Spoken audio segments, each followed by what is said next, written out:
Sidang lanjutan perkara dugaan pencurian emas dan penguasaan lahan ilegal dengan terdakwa warga negara Tiongkok, Liu Xiaodong, kembali digelar di Pengadilan Negeri Ketapang, Kalimantan Barat pada Kamis, tanggal 5 Maret tahun 2026. Sidang kali ini menyoroti dugaan kuat adanya praktik kriminalisasi dan pelanggaran prinsip hukum mendasar.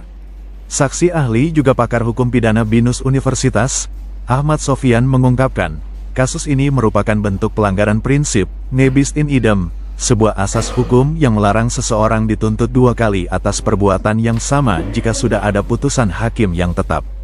Ia menilai perbedaan waktu tersebut hanyalah rekayasa untuk menghindari hambatan hukum. Ya, saya mencurigai ya ini adalah ne bis in idem. Kenapa?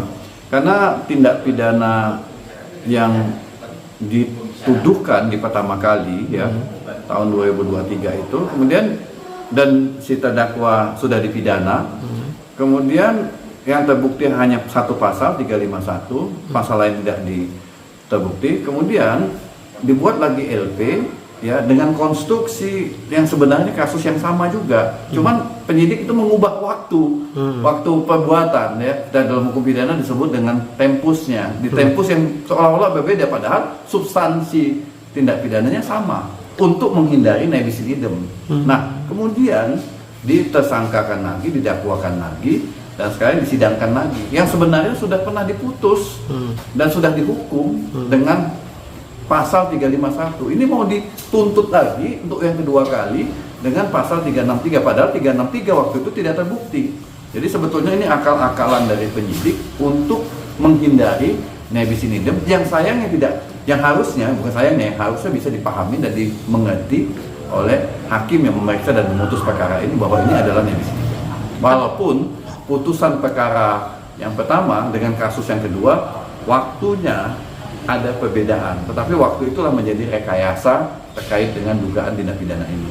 Sementara itu menurut kuasa hukum terdakwa, Dedi Suheri, membeberkan fakta persidangan yang dinilai cacat hukum sejak tahap penyelidikan di Mabes Polri. Berdasarkan fakta pra-peradilan, ditemukan kejanggalan pada administrasi penyidikan. Fakta-fakta persidangan yang terungkap di persidangan banyak kejanggalan-kejanggalan atau hal-hal yang sangat merugikan klien kami atas tuduhan yang dilakukan oleh Pak Marlubis yang mengaku sebagai Direktur PT SRM. Di dalam fakta persidangan kita temukan saudara Pak Marlubis ini sama sekali tidak lagi punya legal standing untuk melaporkan atau melanjutkan laporan terhadap terdakwa Liu Xiaodong. Hal ini terpaksakan berdasarkan kehadiran salah satu direktur PT SRM yang telah terdaftar di AHU sejak tanggal 1 Agustus 2025, di mana PT SRM telah merubah kepengurusan direksi pada PT SRM dan telah didaftarkan di Dirjen AHU.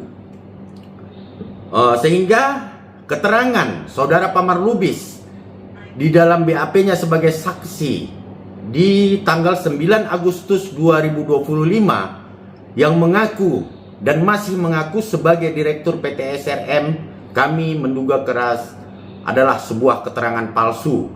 Latar belakang kasus yang menjerat, Liu Xiaodong yang didakwa kasus pencurian dengan pemberatan di wilayah konsesi PT Sultan Rafli Mandiri, PT SRM, Kabupaten Ketapang.